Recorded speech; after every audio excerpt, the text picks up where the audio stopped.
55 వరకు ఈజీగా గుర్తుపెట్టుకునేటట్టు నేను చెప్తాను, వినండి. ఆర్టికల్ 1 నుంచి 4 కూడా అన్నీ కూడా కంట్రీ గురించి, స్టేట్స్ గురించి మాట్లాడుతుంది. సో యూనియన్ వాటి యొక్క స్టేట్స్ బౌండరీస్ గురించి. సో 1 to 4 ఈజీగా గుర్తుపెట్టుకోవచ్చు, ప్రాబ్లం లేదు. సిటిజన్షిప్ వచ్చేసి ఆర్టికల్ 5 నుంచి 11, అంటే సిటిజన్షిప్ ఇండియా నుంచి పాకిస్తాన్ ఇవన్నీ కూడా సిటిజన్షిప్ గురించి మాట్లాడుతుంటుంది. ఫారిన్ కంట్రీలో citizenship, continuation of citizenship, parliamentary regulations ఇవన్నీ చెప్తుంది.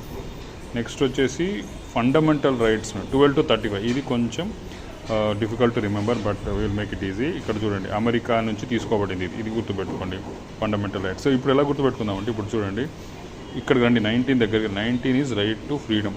ఓకే, సో ఫస్ట్ ఇక్కడికి వద్దాం. 19 రైట్ టు ఫ్రీడమ్ గుర్తుపెట్టుకుంటే చాలు. సో మీకు ఒక్కసారి ఈజీగా షార్ట్ కట్ చెప్తున్నాను చూడండి. రైట్ టు ఫ్రీడమ్ ఉన్నదనుకోండి, మీరు ఏం చేస్తారు, హ్యాపీగా బయటికి వెళ్ళి ఎంజాయ్ చేస్తారు, డీజే ప్లే చేస్తారు. డీజే అంటే డబుల్ జియో పార్టీ అనమాట. ఓకే, ద్వంద్వ శిక్ష. సో ఎవరికి కూడా అలా ఒకే శిక్ష పడకూడదు అనమాట. సో డీజే అది కూడా. సో డీజేలో డ్యాన్స్ చేస్తున్నట్టు అనుకోండి, ఎందుకంటే మీకు లిబర్టీ వచ్చింది. 21 ఆర్టికల్ లిబర్టీ గురించి మాట్లాడతారు.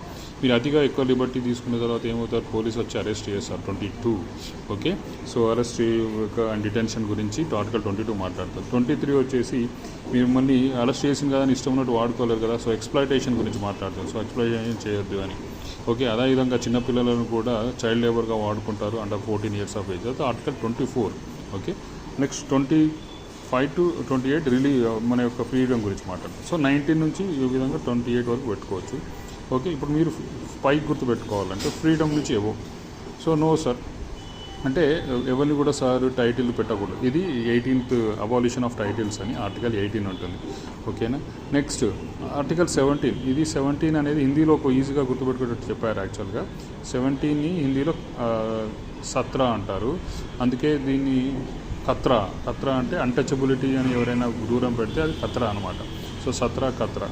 ఓకే, సో 16 అదేవిధంగా జాబ్లో కూడా అందరికీ ఈక్వల్ ఆపర్చునిటీస్ ఉండాలి.